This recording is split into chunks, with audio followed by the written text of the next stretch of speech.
Banyak orang berharap terhadap Intel Arc, GPU gaming keluaran Intel yang katanya bentar lagi bakal dirilis. Harapannya jelas agar bisa mendorong harga GPU yang selama ini lagi gila untuk bisa turun lah at least. Emang bisa?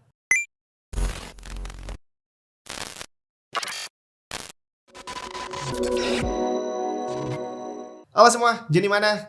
Sampai hari ini semua yang berbau Intel Arc masih bisa dibilang sekedar rumor. Karena belum ada bocoran valid tentang bagaimana performance-nya, speknya kayak gimana, harganya kayak gimana, belum ada sama sekali.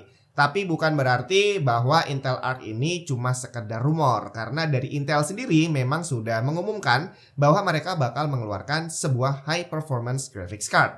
Hal ini juga sangat ditunggu oleh banyak orang karena sejauh ini Nvidia sama Radeon itu seolah-olah nggak punya saingan. Jadi mereka berdua cuma kejar-kejaran sendiri dan akhirnya harga itu seolah-olah bisa dikontrol sama mereka. Dan diharapkan dengan munculnya Intel Arc sebagai pesaing baru, maka Nvidia dan Radeon nggak bisa lagi mengontrol harga. Emang mereka selama ini mengontrol harga ya? Dan hal ini memang nggak bisa dipungkiri, bisa aja terjadi. Karena dulu di dunia prosesor itu sempat Intel selama bertahun-tahun nggak punya saingan. Ada AMD, tapi secara performance ya kalah jauh lah sama Intel waktu itu.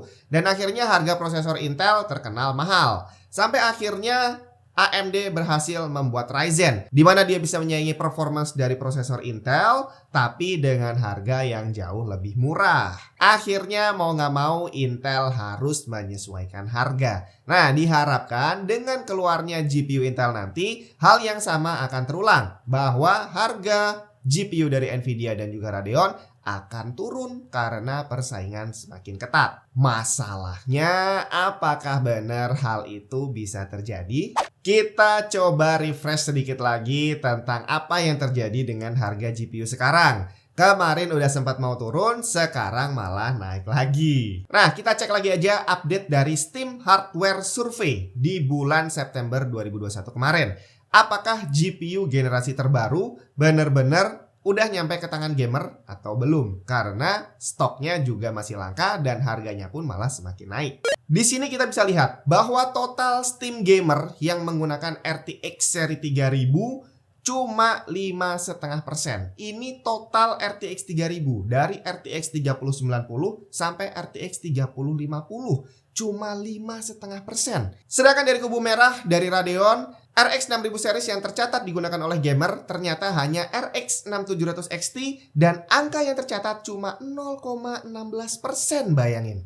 Bandingin dengan juara bertahan selama bertahun-tahun GTX 1060 yang masih menjadi juara juga di bulan September kemarin dengan angka 8,39%. Miris banget gak sih? Total GPU generasi baru yang udah ditungguin selama bertahun-tahun ternyata cuma mencatat angka yang kecil banget, jauh lebih sedikit dibandingkan GTX 1060 yang sudah dirilis dari tahun 2016. Jadi sampai hari ini kita bisa bilang bahwa GPU gaming yang sudah dirilis entah kapan udah lama itu ternyata belum sampai ke tangan gamer. Boleh dibilang sama sekali belum sampai ke tangan gamer. Larinya kemana? Ya kita udah tahu jawabannya. Nah, apakah nanti dengan rilisnya Intel Arc hal ini akan berubah? Tiba-tiba harga GPU jadi turun dan akhirnya gamer jadi sanggup untuk beli? Jangan terlalu banyak berharap. Bukan nggak boleh berharap terhadap performance-nya. Karena kalau yang ngeluarin Intel, ya kita bisa yakin lah bahwa dia akan mengeluarkan produk yang at least bisa bersaing dengan Nvidia atau Radeon. Tapi nggak peduli bagaimana performance Intel Arc nantinya, kalau saya bilang kayaknya nggak akan bisa mempengaruhi harga terlalu signifikan.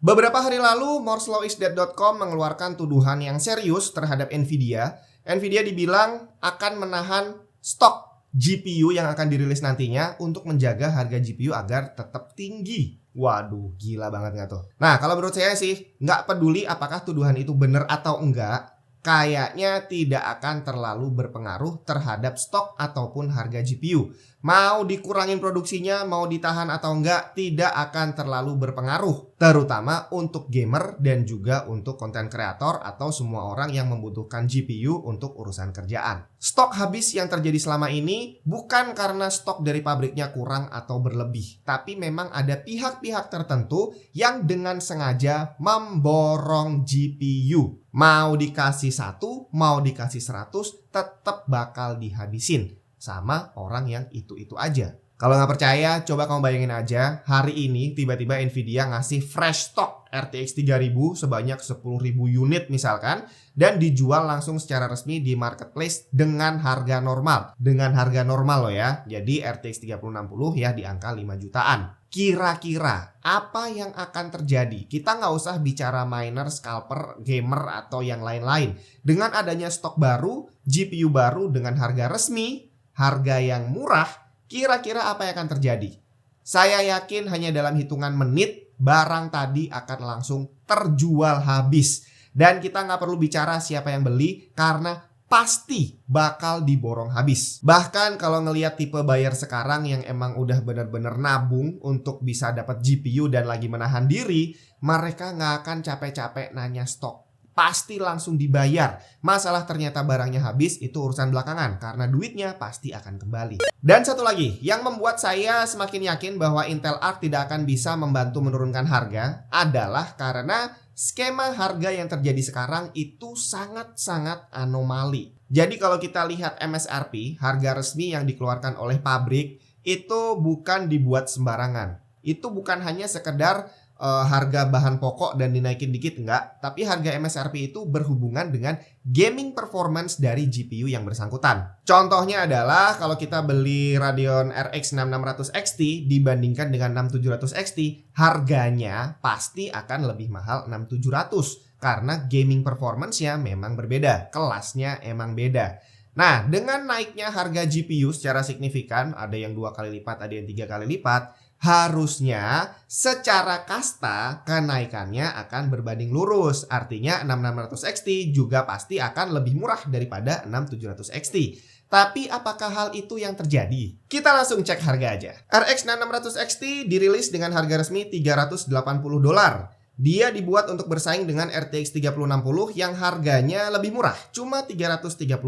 Harga resmi ini sangat make sense karena di atas kertas RX 6600 XT memang lebih kencang dari RTX 3060, makanya harganya sedikit lebih mahal. Secara internal di dalam Radeon sendiri, RX 6600 XT ini sedikit lebih kencang dibanding RX 5700 XT. Bedanya, RX 5700 XT dulunya dirilis dengan harga sedikit lebih mahal, $400. Secara kasta 6600 memang di bawah 5700, tapi secara teknologi dia lebih baru. Jadi nggak heran, harganya lebih murah tapi performancenya lebih tinggi. Emang seperti itu. Jadi secara skema harga udah pas. Dari performance dan harga RTX 3060 yang lebih murah karena lebih lambat gitu ya. Kemudian di atasnya ada 5700 XT karena dia performancenya hampir sama dengan 3060, tapi karena dia barang lama dan sekarang udah dijual second gitu ya, harganya juga pasti akan lebih murah. Dan di atasnya ada 6600 XT. Udah make sense. Urutan harga dan urutan gaming performance-nya udah masuk akal. Nah, seandainya harga memang naik secara normal, harusnya urutan harganya juga kan seperti itu. Yang paling mahal adalah 6600 dan yang paling murah adalah 3060.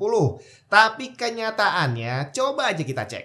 Ternyata kebalik bre. RX 5700 XT yang dijual second sekarang harganya justru yang paling mahal. Harga termurah yang berhasil saya temuin saat video ini dibuat adalah sekitar 16 jutaan. Bahkan ada yang pasang 20 jutaan.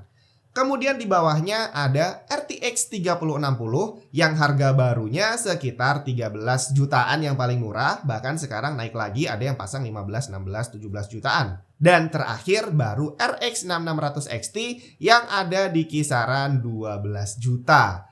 Kok bisa kebalik? Apakah gaming performance-nya jadi kebalik juga? Jelas enggak lah. Kalau kamu pengen tahu kenapa harganya bisa kebalik kayak gini, semuanya berhubungan dengan mining hash rate. Harga GPU yang mahal sekarang itu bukan karena gaming performance yang lebih bagus, tapi karena mining hash rate-nya yang lebih tinggi. Dan dari contoh ketiga GPU tadi udah kelihatan jelas. 5700 XT emang yang paling kencang dan 6600 XT memang yang paling lambat di antara ketiga GPU tadi. Kalau kamu nggak percaya, kita coba cek harga GPU lain. RX 580 4GB itu udah kurang tua apa sih? Harga secondnya sekarang di kisaran 45 jutaan.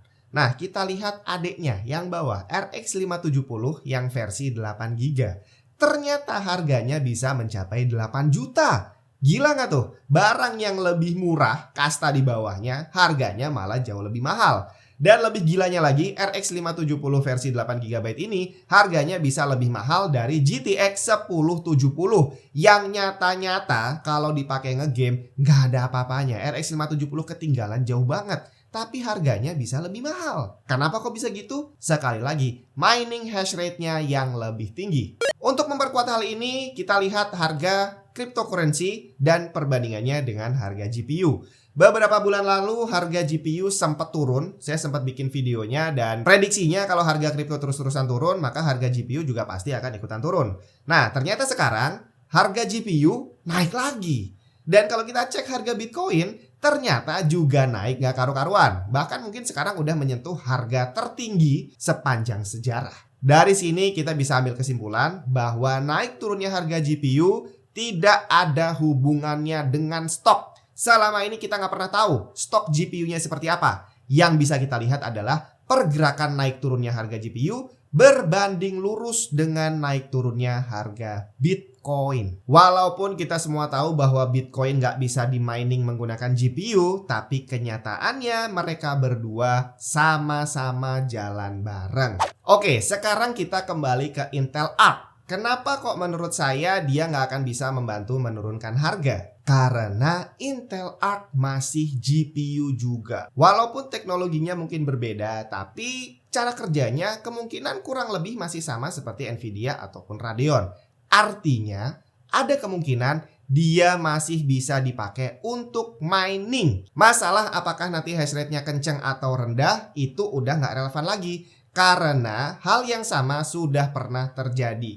Barusan beberapa waktu lalu Nvidia merilis versi LHR dari RTX 3000 yang maksudnya adalah mining performance-nya ditahan, nggak akan sekencang versi sebelumnya. Kemudian RX 6000 series itu juga menggunakan teknologi RDNA 2 yang diklaim sama AMD nggak bagus untuk dipakai mining. Dengan keluarnya GPU versi yang nggak bisa dipakai mining ini atau kemampuan miningnya ditahan ini, ternyata bukan memaksa harga GPU yang normal itu jadi turun, tapi malah terdorong menjadi semakin naik. Karena harga GPU versi LHR yang nggak bisa dipakai mining ini akhirnya langsung dimahalin dan yang bagus dipakai mining menjadi semakin mahal lagi. Kekhawatiran saya adalah di saat Intel Arc nanti datang, kalau dia bagus dipakai mining malah nggak apa-apa. Karena artinya harganya malah akan mahal langsung di atas.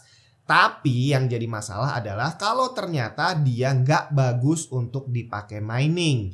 Dia bakal dipasang di level harga yang mahal, sedangkan GPU yang versi agak lama akan menjadi semakin mahal dan semakin tidak terbeli. Satu-satunya harapan kita adalah Intel Arc nantinya nggak bisa dipakai mining sama sekali. Atau at least hash rate-nya rendah banget sampai akhirnya kalau kamu pakai mining, biaya yang harus kamu keluarkan untuk bayar listrik gak bisa ditutup oleh pendapatan yang kamu dapat. Baru kalau itu terjadi, maka Intel Arc nanti kemungkinan bisa dijual dengan harga murah tapi tetap tidak mempengaruhi harga Nvidia dan Radeon. Satu-satunya hal yang bisa memaksa harga GPU turun adalah harga cryptocurrency. Bukan turun, karena orang-orang sekarang udah paham bahwa kalau harga cryptocurrency itu turun, dia pasti bakal naik lagi. Dan udah terbukti berkali-kali. Jadi mungkin di saat harganya anjlok, ya kegiatan mining akan berhenti. Beberapa GPU akan dijual. Tapi secara global, orang-orang akan nungguin karena mereka udah yakin bahwa harganya bakal naik lagi. Jadi yang benar-benar bisa menahan harga GPU untuk nggak naik atau malah turun drastis nantinya adalah cryptocurrency beramai-ramai beralih tidak menggunakan proof of work lagi. Kalau bisa mereka pakai proof of stake atau mungkin teknologi yang lainnya seperti yang akan dilakukan Ethereum nanti. Artinya untuk bisa menjalankan proses blockchain mereka udah nggak butuh lagi processing power dari PC. Semuanya sudah dijalankan dengan sistem yang jauh berbeda. Dan kalau emang itu bisa diterapkan, maka kegiatan mining benar-benar bisa berhenti dan harga GPU bisa akan kembali normal. Tapi apakah hal itu bisa terjadi? Ya, kayaknya nggak mungkin dalam waktu dekat ini. Kalau emang kamu butuh banget untuk kerjaan, saran saya, ya udahlah beli aja nggak masalah. Dicicil kalau perlu sambil dipakai mining, biar nanti hasilnya bisa dipakai untuk bantu nyicil GPU-nya. Sampai ketemu di video yang lain.